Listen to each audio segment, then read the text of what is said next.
प्रतिपत्तये जगतः पितरो वन्दे पार्वती परमेश्वरो।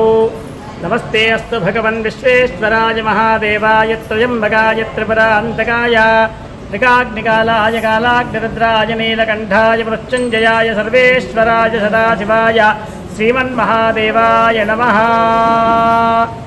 पार्वती राजराजेश्वर स्वामी की नमस्करिस्तू पार्थिव శివలింగ మహాసంకల్పపూర్వకమైనటువంటి కార్యక్రమానికి శ్రీకారం చుట్టినటువంటి బ్రహ్మశ్రీ సామవేదం షణ్ముఖ శర్మ గారి ఆధ్వర్యంలో కోటి పార్థివ శివలింగ కార్యక్రమాన్ని అత్యంత వైభవపేతముగా వారు ఏర్పాటు చేయడం అనేటువంటి జరిగింది. ఈ యొక్క కార్యక్రమానికి సంబంధించినటువంటిది కార్తీక మాసాన్ని పురస్కరించుకొని ఈ కార్యక్రమం అనేది ప్రారంభం చేసుకోవడానికి అన్ని ఊర్ల నుండి కూడా కొన్ని ఒక్కొక్క ఊరు నుంచి ఒక్కొక్క కాడ అనేటువంటి కూడా ఈ యొక్క కోటి లింగాలు ఏర్పరచుకునే విధంగా ఏర్పాటు చేసే భాగంలో అందులో సిరిసిల్ల ప్రాంతానికి కూడా మనం ఇక్కడ ఏర్పాటు చేయడం అనేటువంటి జరిగింది. అంతటి మహత్తరమైనటువంటి కార్యక్రమం అనేటువంటిది పార్థివం అనగా మట్టితో సేకరించినటువంటి యొక్క లింగాన్ని మనం ఆరాధిస్తే వాటికి ఉన్నటువంటి ఫలిత ప్రభావితము వర్ణాతీతం అనేటువంటి విధానం అనేది ఆ యొక్క వేదం ఘోషిస్తున్నటువంటి విధానం. కాబట్టి అంతటి మహత్తరమైనటువంటి కార్యక్రమాన్ని ఈ పార్థివ కోటిలింగాలు ఏ నిమిత్తార్థమై చేసుకుంటున్నామో ఇవన్నీ కూడా మహాక్షేత్రమైనటువంటి హరహర క్షేత్రమైనటువంటి ఒక కాశీక్షేత్రంలో ఈ కోటి పార్థివ లింగాలన్నీ కూడా చేరవేసి ఆ కార్తీక మాసంలో అనగా ఇప్పుడు అక్టోబర్ వరకు అనేది తీసుకెళ్ళి నవంబర్లో కార్తీక మాస ఆరంభం రోజు నుంచి అంటే జలపొడుపు నుంచి ఈ యొక్క 17-15 రోజుల యొక్క ఈ కార్యక్రమానికి సంబంధించినటువంటి 9 రోజుల కార్యక్రమానికి సంబంధించినటువంటి ఆ పార్థివ లింగాలకి ఆ లింగార్చన అనేటువంటి బిల్వార్చనతో కూడుకొని అంతేకాకుండా రుద్రహోమము ఆ తర్వాత చండీ హోమము వారాకి ఇత్యాది నానా విధాలైనటువంటి యొక్క కార్యక్రమాలు ప్రతిరోజు ఒక్కొక్క విశిష్టమైనటువంటి కార్యక్రమాన్ని నిర్వహిస్తూ ఆ యొక్క పార్థివలింగాలకి నిత్య ఆరాధన అర్చన బిల్వార్చనతో కూడుకొని కార్యక్రమాన్ని నిర్వహిస్తూ ఆ తదుపరి ఆ యొక్క 9 రోజుల పూజ అనంతరం కూడా అదే నదిలో ఈ యొక్క పార్థివలింగాన్నింటినీ కూడా నిమజ్జనం చేయడం అనేటువంటి జరుగుతూ ఉంటుంది.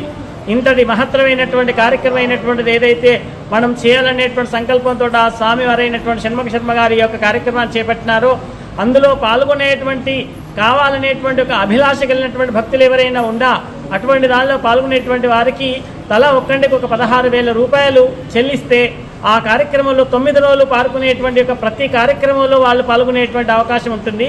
అందులో భాగంగానే వారికి భోజన వసతి ఆ తర్వాత పలహారము టిఫిన్ ఇలాంటి కార్యక్రమాలు కూడా వాళ్ళు అందిస్తారు.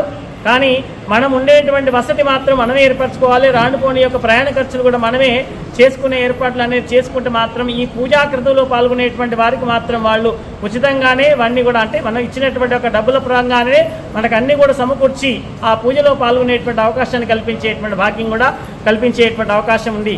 అందులో దంపతులు పాల్గొంటే మాత్రం 32,000 రూపాయలు చెల్లించాల్సినటువంటి అవసరం ఉంటుంది. కాబట్టి ఇంతటి మహత్తరమైనటువంటి కార్యక్రమం ఆ మహాక్షేత్రంలో కూడా జరగడము అందులో మనం పాల్గొనడం అంటే అది పూర్వజన్మ సూక్తమైనటువంటి ఒక ప్రభావితం ఉంటేనే ఇంతటి మహత్తర కార్యక్రమం అయినటువంటి భాగ్యం మనకు కలిగేటువంటి అవకాశం ఉంటుంది. కాబట్టి అందరూ కూడా ఈ యొక్క కార్యక్రమం అనేటువంటి ఎక్కడైతే ఇక్కడ ఏ ఊర్లలో ఈ యొక్క పార్థివ లింగాలు తయారు చేయడం అనేటువంటి జరుగుతుందో అందులో కూడా ప్రతి ఒక్కరు కూడా స్వచ్ఛందంగా వచ్చేసి పిల్లల కాంచెల్లి పెద్దలు చిన్నలు మగవాళ్ళు ఆడవాళ్ళు అనే తేడాభేమం లేకుండా అందరూ కూడా ఈ యొక్క కార్యక్రమంలో పాల్గొన్న ఆ స్వామివారి యొక్క విగ్రహాలు ఎంతో ముద్దుగా ఉన్నాయన్నంత ఆనందంతోటి ఆ శివనామస్మరణమైనటువంటి పంచాక్షరి మహామంత్రం చేత హరహర మహాదేవ ఓం నమ శివాయ అనుకుంటూ ఈ యొక్క కార్యక్రమానికి సంబంధించినటువంటి యొక్క ఆ పార్థివలింగాన్ని చూసుకుంటూ ఆనందమయంతో అవన్నీ కూడా పేర్చుకుంటూ ఎంతో ఆనందంతో ఆ కార్యక్రమాన్ని నిర్వహిస్తున్నారు. ఇవన్నీ కూడా ఆ కాశీ క్షేత్రాన్ని చేరుకున్న తర్వాత అందరూ కూడా ఆ కార్యక్రమంలో పాల్గొనేటువంటి అవకాశం కూడా మీకు అందరికీ ఉంటుంది. ఎవరైనా కూడా ఈ చేసేటువంటి వారు కూడా ఇంకా కూడా సమయం అనేటువంటి ఉంది. కాబట్టి ఎవరైనా ఆ పార్థివలింగం చేయాలనుకున్నటువంటి వారు కూడా మన ఆలయ ప్రాంగణమైనటువంటి శివనగర్ శివాలయంలో కూడా ఈ యొక్క కార్యక్రమం నిర్వహిస్తుంది. కాబట్టి ఇంతటి మహత్తరమైనటువంటి గొప్ప కార్యక్రమంలో అందరూ కూడా పాల్గొని